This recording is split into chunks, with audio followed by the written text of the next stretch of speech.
Buenas noches, hermanos, hermanas. Un día más aquí para estar en la presencia del Señor en nuestro oficio vespertino de la Iglesia Española Reformada Episcopal, la Comunión Anglicana. El que os habla, el reverendo Miguel Ángel Pino. Comenzamos un día más en nuestro tiempo de oración, nuestro tiempo de buscar al Señor. Comentaros acerca del coronavirus. Hoy parece ser que en varias comunidades de España se ha batido récord de personas contagiadas, lo cual pues nos tiene que poner en guardia, pero al mismo tiempo poner nuestra confianza en el Señor. Pongamos nuestra confianza en el Señor. Como cada día, lo que vamos a hacer es que vamos a comenzar orando nuestro oficio. Y si algún hermano quiere poner algunas peticiones de oración en comentarios, pues lo vamos viendo. Y después en nuestro pequeño tiempo de oración también oraremos por algunas peticiones individuales. Así que ponemos en las manos del Señor esta oportunidad que Él nos da de estar en su presencia. Y vamos a decirlo así, orando al Señor, diciendo: Padre, que eres tan bueno con nosotros, te presentamos ahora este tiempo especial de oficio, de oración, de alabanza, este tiempo especial en el que aprender más de tu palabra, en el que unirnos, sentir que formamos parte de una comunidad y estar con los oídos atentos a los propósitos que tú tienes para la vida de cada uno de nosotros. Señor, en nuestra mente, en nuestro corazón, resuenan tus palabras diciéndonos: no temas. En el mundo tendremos aflicción, pero Señor, tú has vencido al mundo. Que tú nos des la victoria también a nosotros, en el día de hoy y en todos los días de nuestra vida. En el nombre de Jesús, amén. Bien, hermanos, pues comenzamos nuestra liturgia maravillosa, preciosa. Si la hacemos de corazón, nos vamos a dar cuenta de la sabiduría que se encierran en muchas de las palabras que proclamamos, como por ejemplo la manera en que empezamos diciendo: en el nombre de nuestro Señor Jesucristo sea luz y paz. Amén. Desde el nacimiento del sol hasta donde se pone, sea alabado el nombre del Señor, sea el nombre del Señor bendito desde ahora y para siempre. Oh Dios, cuyo nombre es bendito, desde la salida del sol hasta su ocaso, llena de ciencia nuestros corazones y abre nuestros labios en tu alabanza, para que como eres bendito con el debido honor por todos los siglos, así seas alabado de oriente a occidente por todas las naciones. Amén. Por tu misericordia, oh Dios nuestro, que eres bendito y vives y gobiernas todas las cosas por los siglos de los siglos. Amén. Leemos la frase número 1 de nuestra liturgia, que dice: el Señor está en su santo templo, calle delante de él toda la tierra. Oíd el resumen que nuestro divino Maestro ha hecho de los mandamientos de Dios. Amarás al Señor tu Dios con todo tu corazón, con toda tu alma y con toda tu mente. Este es el primero y el grande mandamiento, y el segundo es semejante a este: amarás a tu prójimo como a ti mismo. Y de estos dos mandamientos pende toda la ley y los profetas. Y a nosotros, discípulos suyos, nos ha dado Jesús un mandamiento nuevo, diciendo: este es mi mandamiento, que os améis los unos a los otros como yo os he amado. En esto conocerán todos que sois mis discípulos, si tuvierais amor los unos con los otros. Oramos todos juntos diciendo: Señor Jesucristo, sin cuya ayuda nada podemos hacer, vive en nosotros y capacítanos con tu gracia, para que llevando mucho fruto demos gloria al Padre Celestial. Amén. Hermanos muy amados, reconociendo con sinceridad cuán lejos estamos de haber cumplido fielmente la voluntad del Señor, humillémonos en su presencia y con un corazón contrito confesemos todas nuestras faltas y transgresiones, seguros de que Él oirá nuestra súplica. Y de esta manera decimos: Padre omnipotente y misericordioso, la confusión y la vergüenza no nos deja levantar nuestro rostro en tu presencia. Por eso, con humildad y dolor de corazón, confesamos que nos hemos desviado de nuestro sendero. Y como ovejas perdidas hemos andado descarriados fuera de tus caminos. Hemos seguido desordenadamente las intenciones y deseos de nuestro propio corazón. Hemos roto tus santos mandamientos. Además de no hacer lo que debíamos, hemos hecho lo que no estaba bien hacer. Por eso, Señor, ten misericordia de nosotros, pobres pecadores.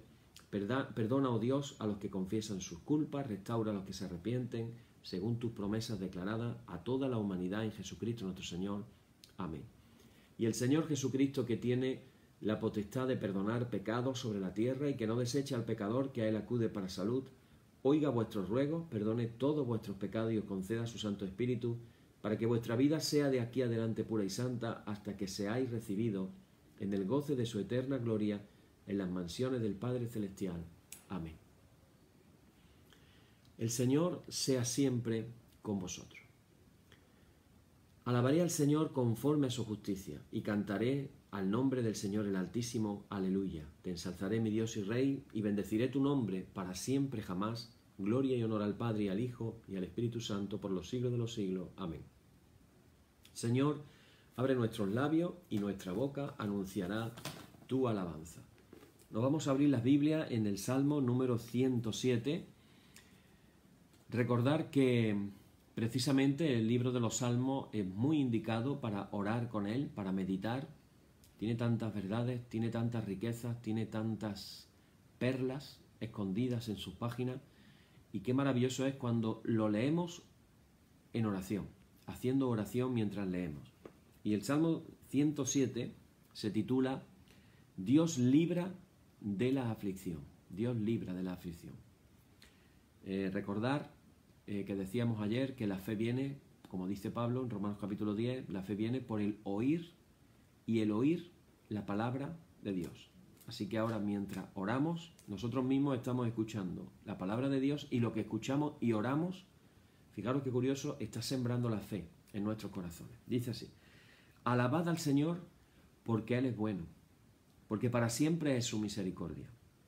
Díganlo los redimidos del Señor, los que ha redimido del poder del enemigo, y los ha congregado de las tierras del oriente y del occidente, del norte y del sur. Anduvieron perdidos por el desierto, por la soledad sin camino, sin hallar ciudad en donde vivir, hambrientos y sedientos, su alma desfallecía en ellos. Entonces clamaron al Señor en su angustia y los libró de sus aflicciones. Los dirigió por camino derecho para que viniesen a ciudad habitable. Alaben la misericordia del Señor y sus maravillas con los hijos de los hombres, porque sacia el alma menesterosa y llena de bien al alma hambrienta. Algunos moraban en tinieblas y sombra de muerte, aprisionados en aflicción y en hierros, por cuanto fueron rebeldes a las palabras del Señor, y aborrecieron el consejo del Altísimo. Por eso quebrantó con el trabajo sus corazones, cayeron y no hubo quien los ayudase. Luego que clamaron al Señor en su angustia, los libró de sus aflicciones. Los sacó de las tinieblas y de la sombra de muerte y rompió sus prisiones. Alaben la misericordia del Señor y sus maravillas para con los hijos de los hombres, porque quebrantó las puertas de bronce y desmenuzó los cerrojos de hierro. Fueron afligidos los insensatos a causa del camino de su rebelión, y a causa de sus maldades, su alma abominó todo alimento y llegaron hasta las puertas de la muerte.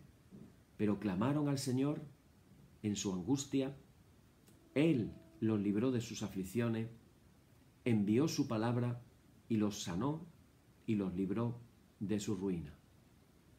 Alaben la misericordia del Señor y sus maravillas para con los hijos de los hombres. Ofrezcan sacrificios de alabanza y publiquen sus obras con júbilo. Gloria y honor al Padre y al Hijo y al Espíritu Santo por los siglos de los siglos. Amén. Amén.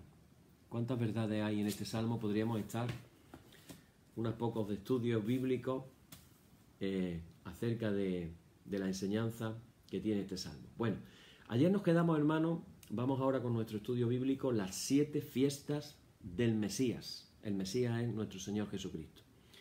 Nos quedamos con el calendario bíblico. Yo he enviado a algunos hermanos para que tengan delante en el momento en el que comparto justamente esto, puedan tener delante de ellos en su WhatsApp o en su teléfono, lo que sea, puedan tener el calendario bíblico, o por lo menos le hayan podido echar un ojo para no tener que leerlo, porque sería muy aburrido leer en qué consisten los nombres de los 12 meses del calendario bíblico. Eso sería muy aburrido de decir. Pero por lo menos tenéis una idea. Ahora, lo que queremos aquí comentar, en primer lugar, es que tenemos que entender el calendario bíblico que Dios, Yahvé, estableció.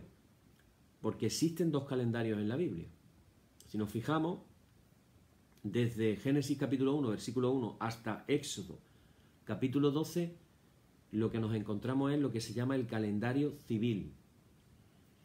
El primer mes del calendario civil se llama Tisrei. Rosh Hashanah, el año nuevo judío, Rosh significa cabeza, sería algo así como decir la cabeza del año o la cabeza de los meses. Rosh Hashanah, el año nuevo judío, sería el primer día del calendario civil y constituye el principio del nuevo año.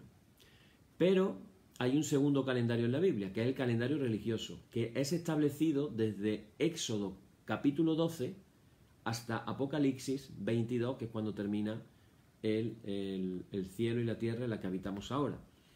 Yahvé establece el calendario religioso en Éxodo capítulo 12, versículo 2, diciendo: este mes os será principio de los meses, para vosotros será este el primero en los meses del año.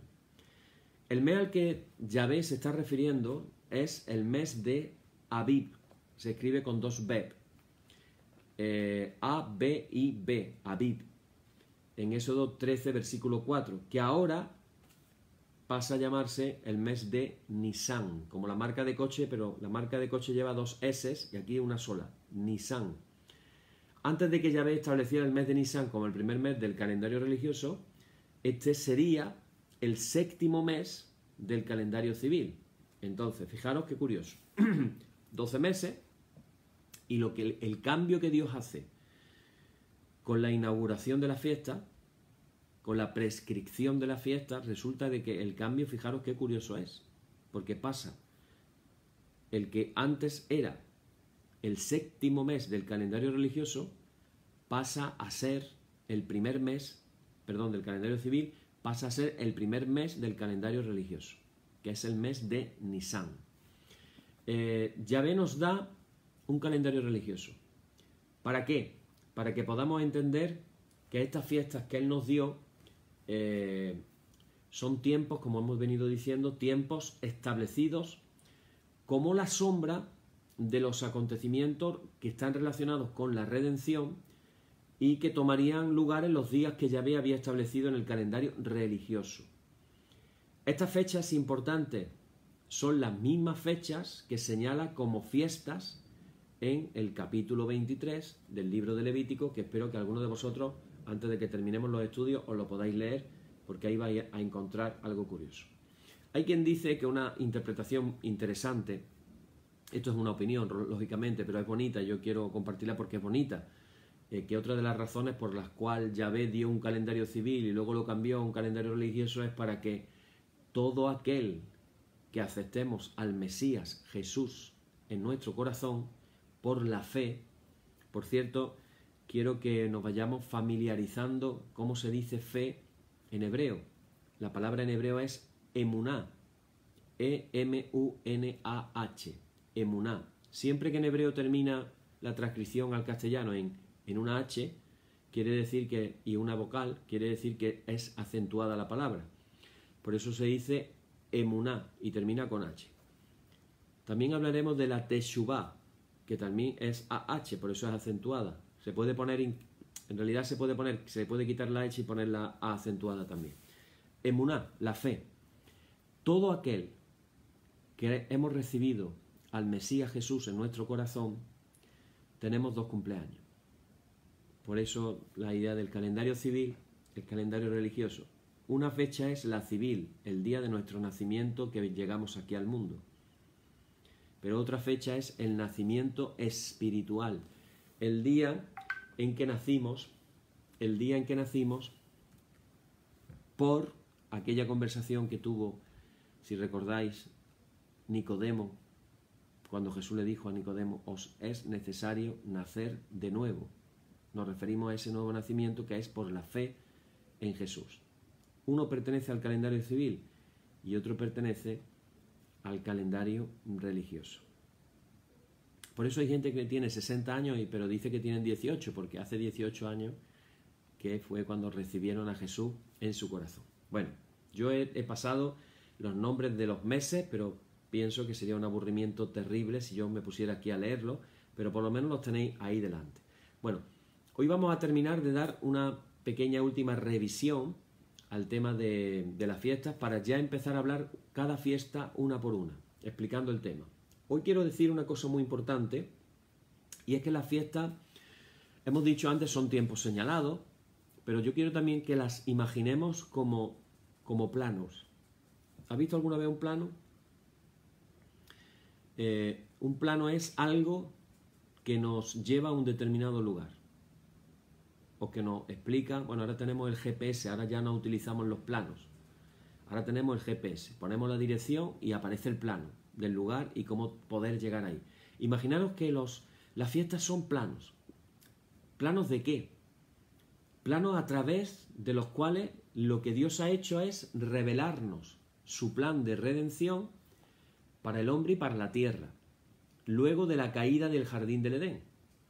Así como el papel, el plano, el papel que el Mesías juega en esta redención. Las fiestas están divididas en dos porciones principales, dependiendo de, ya lo hemos dicho, de si caen en la primavera o si caen en otoño. Esto tampoco es casualidad.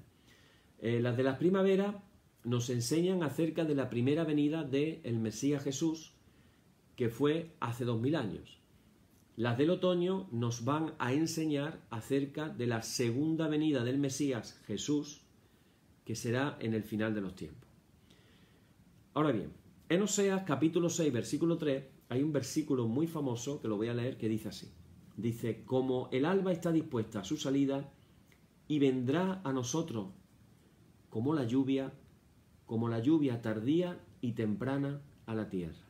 Quédate con esta idea, la lluvia tardía y temprana a la tierra.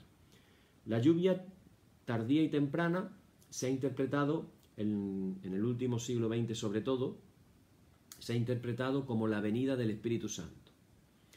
Entonces se ha interpretado que la primera lluvia sería la venida del Espíritu Santo en Hechos capítulo 2, la fiesta de Pentecostés, y la lluvia tardía tendría que ver con un derramamiento del Espíritu Santo que muchos han dicho comenzó sobre todo a partir del siglo XX y no ha parado de derramarse el Espíritu Santo.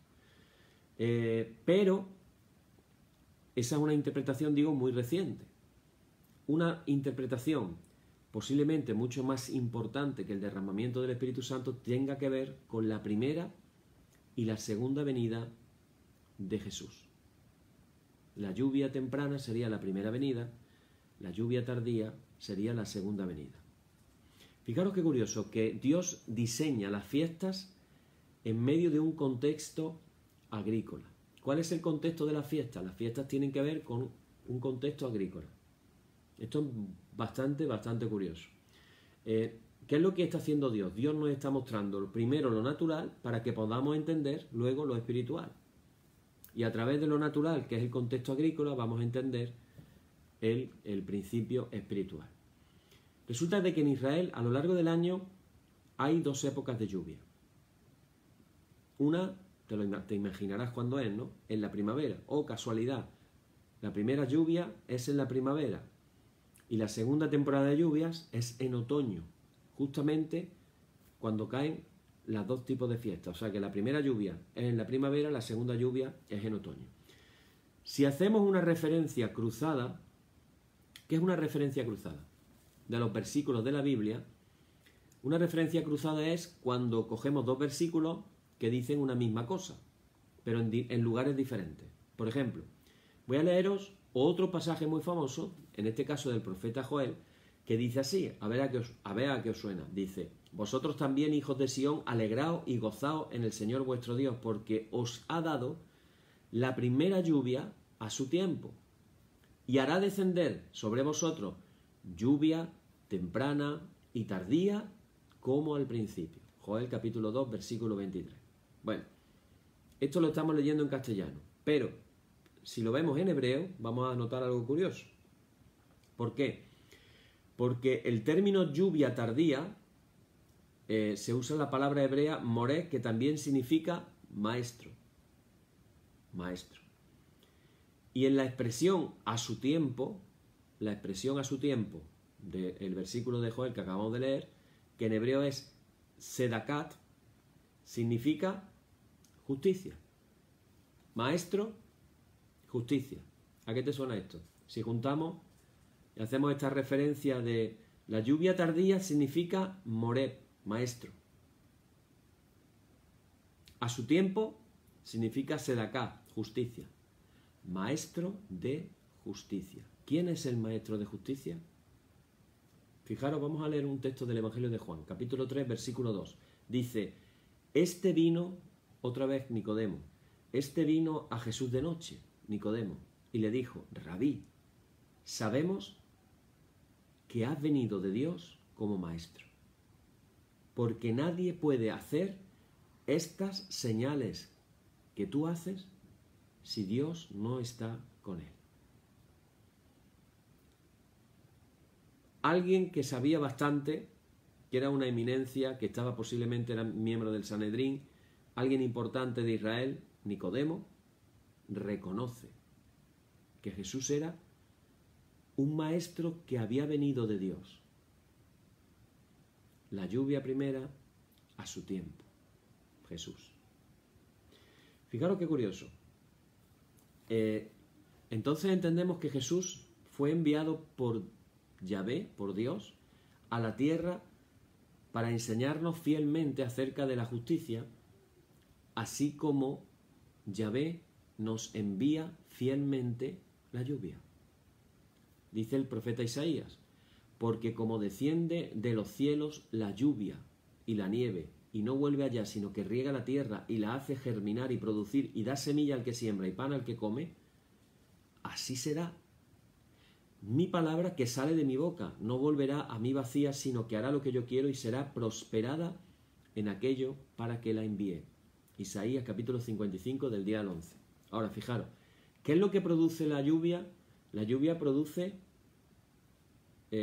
una semilla al que siembra y finalmente le produce pan al que come. Para que haya pan tiene que haber cosecha. ¿Qué es la cosecha?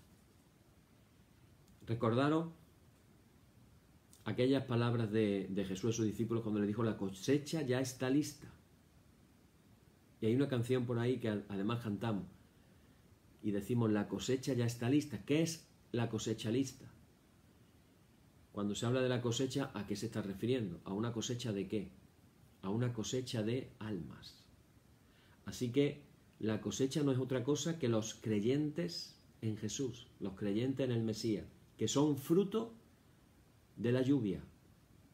¿Quién hemos dicho que es la lluvia? El Maestro de Justicia, el Mesías, el Jesús, es la lluvia que produce el fruto, que produce la semilla, que produce el pan al que come. En Levítico 23, versículo 2, recordamos las palabras, dicen las fiestas solemnes de Yahvé, las cuales proclamaréis como santas convocaciones. Convocaciones. La palabra hebrea traducida como convocaciones es micra. Micra con Q, no con C. Una micra sería una, si no mal entiendo, no sé si es una centésima o una milésima de un milímetro. Una centésima de un milímetro. Porque va de 100 en 100, creo. Y no mal recuerdo. Bueno, alguien por ahí que sea más listo que yo. Una micra con C, pero no. Una micra, la palabra micra es con Q. Con Q de queso. Micra. ¿Qué significa micra? Bueno, micra significa literalmente un repaso. Un repaso. Claro, si yo te digo un repaso te va a sonar a nada. Pero te lo voy a explicar. Es la referencia a repasar algo que he aprendido. También se puede traducir como un texto que se lee. Pero lo entendemos mejor en el contexto de... Hay algunos estudiantes que utilizan un método que por lo visto es de los mejores que hay y por ejemplo lo utilizan mucho los estudiantes de medicina, que tienen que estudiar tantísima información de tantas cosas. ¿En qué consiste ese método? El método consiste en ir acumulando la información, pero cada día repasando todo lo que has estudiado el día anterior. Entonces imaginaros que estás estudiando biología o estás estudiando cualquier materia que se pueda dar en medicina. Normalmente los libros de medicina suelen ser enormes, son carísimos además los libros de medicina, aunque ya con internet me imagino que eso estará bastante superado, pero son cientos de páginas. Entonces, el método es, voy leyendo, aprendiendo, pero mañana empiezo la lección número 2, pero me voy a repasar la número 1. Eso es repasar, hacer un repaso. Entonces, la palabra convocación, fíjate qué curioso, traducida al castellano de esa manera, en hebreo lo que significa es hacer un repaso de lo que ya sabes. Vamos a leer otra vez el texto bíblico, dice, vamos a leerlo otra vez. Dice, las fiestas solemnes de Yahvé, las cuales proclamaréis como santas convocaciones, como santas micras, como santos repasos de lo que ya sabes. Cambia la cosa, ¿verdad? De convocación a un repaso de lo que ya sé. Un recordatorio de lo que ya sé. Claro, no puedes recordar lo que no sabes. De ahí la importancia, hermano, de que aprendamos en una profundidad qué significa cada fiesta para que podamos repasarla, para que podamos revivirlas. Entonces vamos a aprender un concepto de la fiesta judía que es, aunque no me quiero adelantar mucho, es el concepto que Jesús nos enseña en la Cena del Señor, cuando Él dice, haced esto en memoria de mí.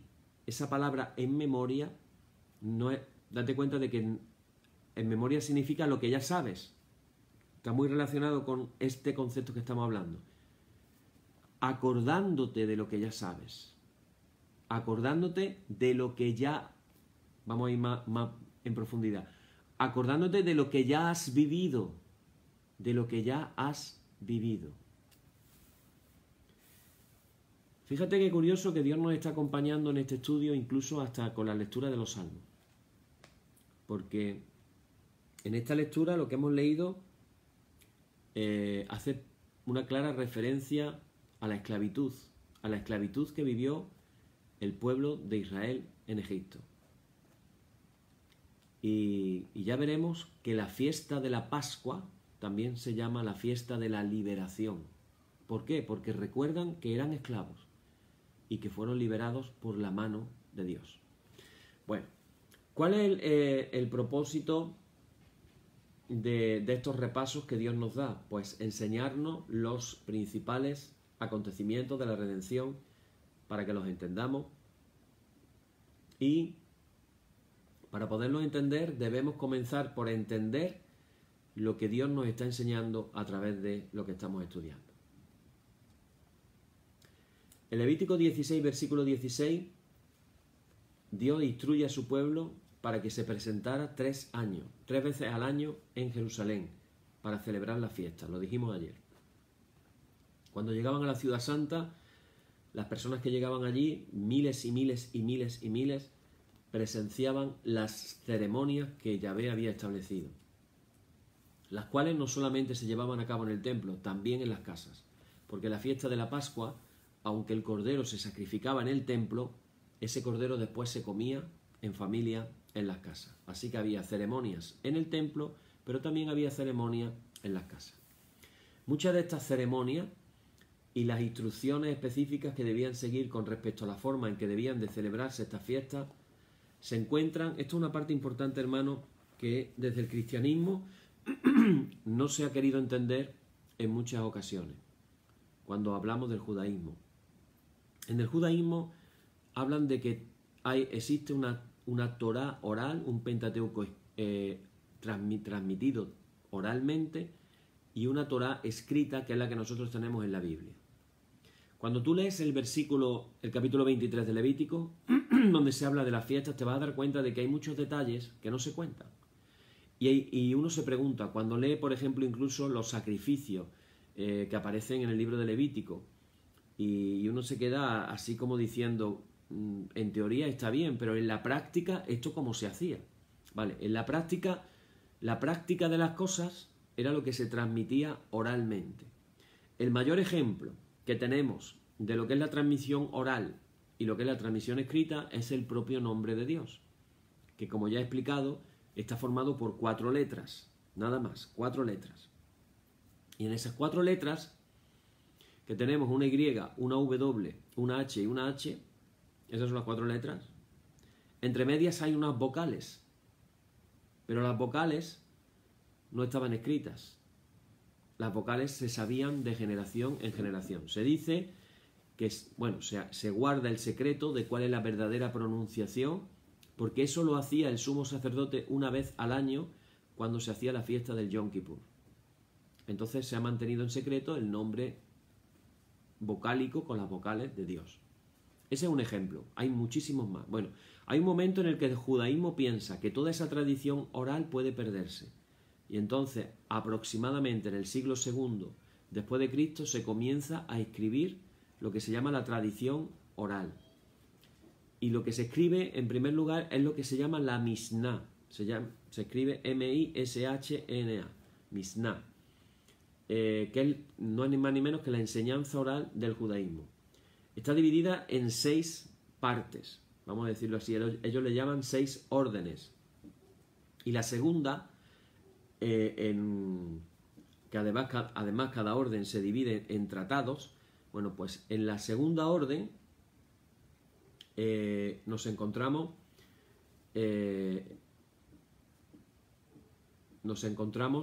en la orden que lleva el nombre de Moed. ¿Os acordáis que dijimos el primer día que Moed significa fiesta? Fiesta. Entonces, en la Mishnah se hablan muchos detalles prácticos de cómo se hacían las fiestas judías. Hay 4 aspectos importantes que debemos recordar, y con esto voy a terminar hoy. 4 aspectos importantes que debemos recordar en cuanto a las 7 grandes fiestas del Señor. 7 grandes fiestas. La primera de todas ellas, vamos a aprender que todas las fiestas, además de ser históricas, mañana vamos a empezar con la historia del Éxodo, además de tener una historia, de ser históricas, también son proféticas. También son proféticas. Vamos a ver por qué. Todas estas fiestas, repito, nos enseñan acerca de Jesús. Vamos a aprender más cosas acerca de Jesús y vamos a ver cómo cuadran con el Nuevo Testamento. Todas están enmarcadas en un contexto agrícola. Todas nos van a enseñar acerca de nuestra relación personal con Dios y cómo debemos de caminar con Él también. Hay grandes enseñanzas en las fiestas. Mientras vamos creciendo en el entendimiento divino, dejando de ser niños para poder llegar a ser creyentes maduros. De eso se trata. Este estudio tiene un mayor grado de profundidad porque estamos buscando, hermanos, no alimento, como dice en el Nuevo Testamento, no un alimento líquido, no alimento de leche, sino alimento sólido, para que podamos crecer más y más espiritualmente. Es importante también recordar que las fiestas como una unidad completa nos van a enseñar y nos van a revelar acerca del plan completo de Dios, aunque cada una en particular enfoca un tema específico de su plan. Por adelantar algo, creo que tenemos tiempo, vamos a aprovechar el tiempo y vamos a comenzar un poquito con la historia del Éxodo. El Éxodo. En la historia del Éxodo, la primera fiesta con la que comienza todo es la Pascua. La Pascua en hebreo se dice Pesaj. Tiene sus orígenes en Egipto. Es importante que vayamos aprendiendo las partes espirituales de todo esto. Una cosa es la parte histórica, que ahora vamos a hablar un poco de la historia, pero también tenemos que ver la parte espiritual. Egipto, espiritualmente hablando, es un símbolo del mundo. Cuando hablamos de Egipto, estamos hablando del mundo, espiritualmente hablando. Los primeros padres de la Iglesia, cuando hacían una interpretación alegórica, decían, Egipto es el mundo. ¿Y quién era entonces Faraón? Pues Faraón era un símbolo de quién te puedes imaginar. Pues imagínatelo, ¿no? Pues del diablo o Satanás. El Faraón era el símbolo de ni más ni menos que el diablo o Satanás. Entonces, si vemos la historia pensando que Egipto es el mundo y que el Faraón es el diablo, vamos a entender más cosas. Cuando los hijos de Israel clamaron a Dios para que recordara las promesas que había hecho a Abraham, Isaac, Jacob. Yahvé busca un libertador que no es ni más ni menos que ya sabemos quién, supongo, que no es otro que Moisés. Hemos leído en el Salmo 107, dice: luego que clamaron a Dios en su angustia, los libró de sus aflicciones. Es lo mismo que viene en el libro de Éxodo. Estaban esclavos de el diablo, que los hacía trabajar de día y de noche, que no podían hacer otra cosa que trabajar. ¿Te suena esto? ¿Te suena? No parece que sea muy antiguo, ¿verdad? Y la petición, fíjate qué curioso. Bueno, primero recordamos un poquito la historia, la zarza ardiendo, y Yahvé le dice a Moisés que sacaría a los hijos de Egipto y los llevaría a la tierra prometida. Vamos a leer un versículo. Éxodo capítulo 3, versículo 8, dice Dios: y he descendido para librarlos de la mano de los egipcios y sacarlos de aquella tierra a una tierra buena y ancha, a tierra que fluye leche y miel, a los lugares del cananeo, del eteo, del amorreo, del fereceo, del heveo y del jebuseo. Cuando Yahvé envió a Moisés ante el faraón, en realidad Moisés no le dijo que le pidiera al faraón, perdón, Dios no le dijo a Moisés que le pidiera al faraón que permitiera que los hijos de Israel abandonaran Egipto para ir a la tierra prometida. Hay como un tiempo intermedio. Más bien, la instrucción que le da Dios a Moisés es que le pida al faraón que deje ir a los hijos de Israel en un viaje de 3 días al desierto para hacer sacrificio a Yahvé. Ese fue el plan. Eso lo dice en Éxodo 3:18. Y oirán tu voz, e irás tú y los ancianos de Israel al rey de Egipto, y le diréis: el Señor Dios de los hebreos nos ha encontrado. Por tanto, nosotros iremos ahora camino de 3 días por el desierto para que ofrezcamos sacrificio al Señor nuestro Dios. Este fue el plan. Moisés, evidentemente, como no podía ser de otra manera, obedece siempre todas las directrices que Yahvé da, las obedece al pie de la letra. El primer reto que el faraón hizo al Dios Todopoderoso de Israel fue negarse de dejar ir al pueblo de Yahvé para que celebraran su fiesta y fueran a hacer sus sacrificios. Luego sabemos el resto de la historia. Después de una serie de 10 plagas impresionantes que afligieron a todo Egipto, a causa de la dureza del corazón del faraón, los hijos de Israel fueron finalmente liberados y pudieron salir de Egipto cargados de riqueza. Esto es muy curioso. Los hijos de Israel llegaron a las orillas del Mar Rojo. Fijaros, aquí ya empezamos a ver las fechas exactas. El día 17 del mes de Nisan, que es 3 días después de la Pascua, en el primer mes del calendario religioso, que hablábamos antes. El Cordero de la Pascua había sido sacrificado el día 14 de Nisan y el pueblo de Israel había abandonado Egipto antes de la medianoche del día 15. Luego que el ángel de la muerte, ya sabéis que pasó por Egipto y por donde estaban los hebreos y mató a todos los primogénitos de Egipto. Cuando Faraón vio que los hijos de Israel estaban atrapados por el mar, tomó una decisión necia, y es perseguir a los hijos de Israel. Bueno, pues ya sabéis la historia. Los hijos de Israel se murieron de miedo, pero Moisés se levantó y les dijo, como está escrito en el libro de Éxodo 14, versículo 13, las siguientes palabras: no temáis, estad firmes y ved la salvación que Yahvé hará hoy con vosotros. Bueno, fijaros qué curioso que la palabra salvación, que aparece en hebreo, y ved la salvación. La palabra salvación que aparece en el hebreo es Yeshoah, que es muy parecida a la palabra y que significa lo mismo. De ahí viene la palabra Yeshua, que dice en hebreo, significa salvación o salvador, que nos dice el Evangelio de Mateo, capítulo 1, versículo 21. Lo llamaréis Jesús, que quiere decir salvador, porque Él salvará a su pueblo de todos los pecados. Así que la palabra Yeshua, Jesús, y la palabra salvación, Yeshoah, de ahí viene la palabra Yeshua. Curioso, ¿verdad? Moisés le está diciendo, lo que va a aparecer va a ser Yeshoat, la salvación, de donde luego vendrá la palabra Jesús. Desde el principio, si os dais cuenta, todo tiene una relación que realmente nos pone los pelos de punta. Es realmente increíble. Bueno, todos sabemos la historia. Hemos visto la película de los 10 mandamientos. Moisés levanta su báculo. Una maravilla. Es una de las escenas más bonitas de la Biblia, realmente. Y el Mar Rojo, pues empiezan unos vientos y es el viento, el Ruaj. ¿Os acordáis cuando hablábamos del Espíritu Santo? El Ruaj, el viento de Dios, es el que hace que las aguas se separen y se sequen. Ellos andaron sobre seco. Bueno, cuando ya los israelitas atraviesan el Mar Rojo, ya sabéis que le estaban persiguiendo los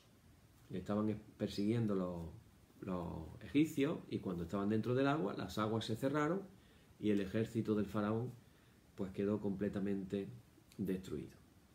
Bueno, voy a terminar curiosamente en la interpretación que la Biblia da. Lo que se escribe en la Biblia es que lo que destruyó a los egipcios fue la mano del Señor, la mano derecha del Señor. A ver, ¿eso a qué te suena? La mano derecha fue la que destruyó a los egipcios.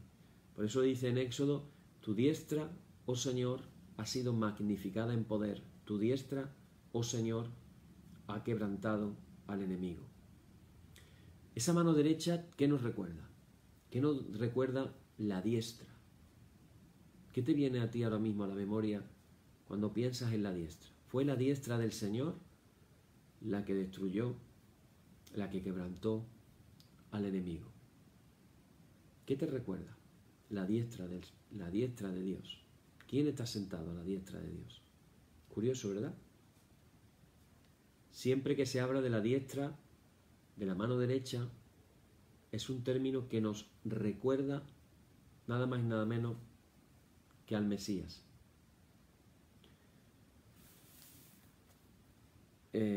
Dice Salmo 63, versículo 8, estas palabras tan bonitas que dicen: está mi alma apegada a ti, tu diestra me ha sostenido. Dice también Salmo 118, versículo 16, tengo un montón de versículos de la diestra del Señor. Dice: la diestra del Señor es sublime, la diestra del Señor hace valentías. No temas, dice el profeta Isaías, porque yo estoy contigo. No desmayes, porque yo soy tu Dios que te esfuerzo. Siempre te ayudaré, siempre te sustentaré con la diestra de mi justicia. Otra vez, diestra, Mesías, maestro de justicia. Está todo relacionado. ¿Quién ha creído a nuestro anuncio y sobre quién se ha manifestado el brazo del Señor? Subirá cual renuevo delante de él y como raíz de tierra seca. No hay parecer en él ni hermosura. Le veremos, mas sin atractivo para que le deseemos. Despreciado y desechado entre los hombres, varón de dolores, experimentado en quebranto, y como que escondimos de él el rostro. Fue menospreciado y no lo estimamos. Ciertamente él llevó nuestras enfermedades y sufrió nuestros dolores, y nosotros le tuvimos por azotado, por herido de Dios y abatido. Mas él herido fue por nuestras rebeliones, molido por nuestros pecados. El castigo de nuestra paz fue sobre él, y por su llaga fuimos nosotros curados. Juró el Señor por su mano derecha y por su poderoso brazo, que jamás daré tu trigo por comida a tus enemigos, ni beberán los extraños el vino que es fruto de tu trabajo. Y fijaros las palabras de Pedro, y con esto termino. A este Jesús resucitó Dios, de lo cual todos nosotros somos testigos. Así que, exaltado por la diestra de Dios, y habiendo recibido del Padre la promesa del Espíritu Santo, ha derramado esto que vosotros veis y oís.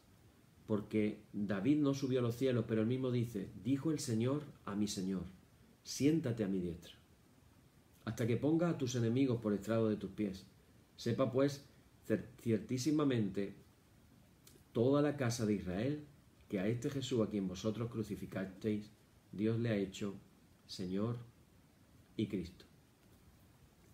Mañana vamos a seguir con el tema de ver un poquito cuál ha sido la historia. Vamos a ver que varias semanas después de la Pascua también se celebró Pentecostés, y vamos a ver qué sentido tiene una cosa y qué sentido tiene otra. Vamos a terminar hoy con una canción una canción que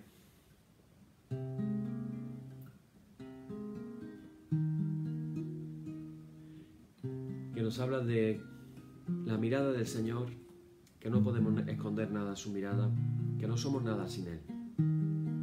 Nos habla de la fidelidad de Él también, una fidelidad que nos lleva a vivir una vida más allá de lo que podamos imaginar.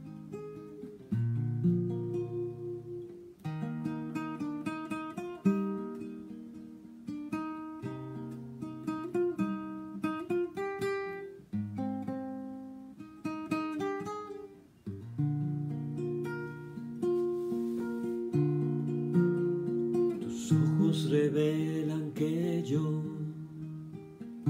nada puedo esconder, que no soy nada sin ti, oh fiel Señor. Todo lo sabes de mí, cuando miras el corazón, todo lo puedes ver dentro de mí, y lleva mi vida a una sola verdad, que cuando me miras nada puedo ocultar, y sé que es tu fidelidad que lleva mi vida más allá de lo que puedo imaginar, y sé que no puedo negar que tu mirada puesta en mí me llena de tu paz.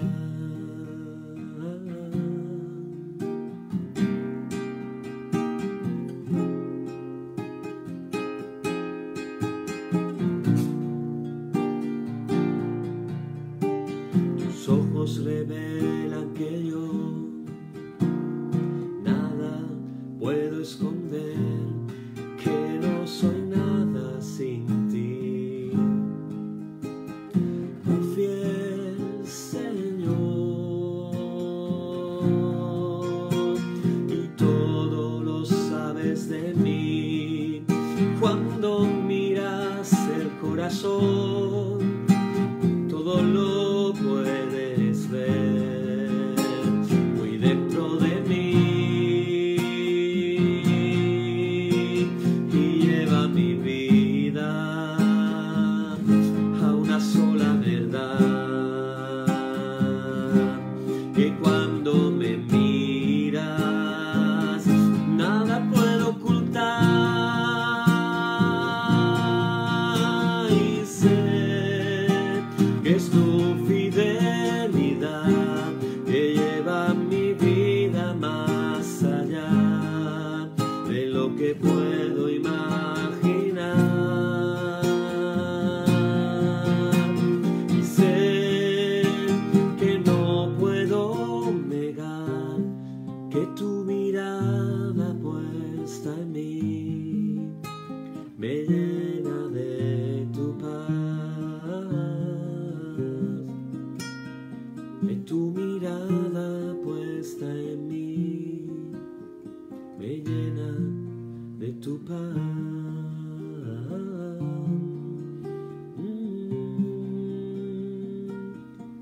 Que tu mirada puesta en mí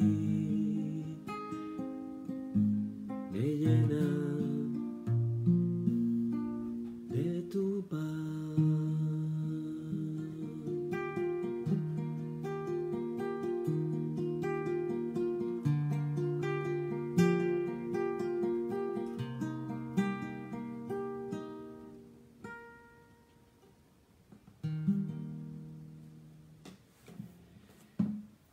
Que el Señor lleve nuestra vida más allá de lo que podamos imaginar. Y seguimos con nuestro oficio diciendo: Señor, tú Santifícanos en tu verdad, tu palabra es la verdad. Amén. Decimos todos juntos el credo apostólico, orando, declarando, confesando: creo en Dios Padre Todopoderoso, Creador del cielo y de la tierra, y en Jesucristo, su único Hijo, nuestro Señor, que fue concebido por obra del Espíritu Santo, nació de María Virgen, padeció bajo el poder de Poncio Pilato, fue crucificado, muerto y sepultado, descendió a los infiernos, al tercer día resucitó de entre los muertos, subió a los cielos, está sentado a la diestra de Dios Padre Todopoderoso, de donde ha de venir a juzgar a los vivos y a los muertos. Creo en el Espíritu Santo, en la Santa Iglesia universal, la comunión de los santos, el perdón de los pecados, la resurrección de la carne, la vida eterna. Amén. Oramos todos juntos diciendo: Señor, ten misericordia de nosotros. Cristo, ten misericordia de nosotros. Señor, ten misericordia de nosotros. Padre nuestro que estás en los cielos, santificado sea tu nombre. Venga tu reino y hágase tu voluntad, así como en el cielo, así también en la tierra. El pan nuestro de cada día dánosle hoy, y perdónanos nuestras deudas, así como nosotros perdonamos a nuestros deudores. Y no nos dejes caer en la tentación, mas líbranos del mal. Amén. Líbranos del mal y confírmanos en tu temor con toda obra buena, oh Trinidad, Dios nuestro, que eres bendito y vives y gobiernas todas las cosas por los siglos de los siglos. Amén. Señor, muéstranos tu misericordia y danos tu salud. Llena a tus ministros de virtudes y da alegría a tu pueblo escogido. Acuérdate siempre de esta congregación y de todas las congregaciones del mundo que tú has poseído desde el principio. Oh Dios, purifica nuestros corazones y no quite de nosotros tu Santo Espíritu. Por la tarde, de mañana y al mediodía, justo es, oh Señor, que te alabemos.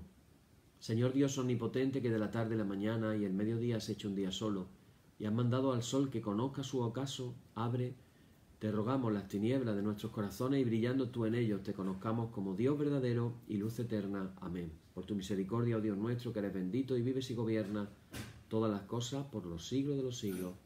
Amén. Hermanos, en el nombre de nuestro Señor Jesucristo terminamos con paz. Gracias sean dadas a Dios. Amén. Y la paz que al subir a los cielos dejó Jesús a sus discípulos sea siempre con vosotros en toda su plenitud, y la bendición de Dios el Padre Omnipotente y del Hijo y del Espíritu Santo descienda sobre vosotros y more en vosotros eternamente. Amén. Amén. Pues quedamos así terminado en el día de hoy.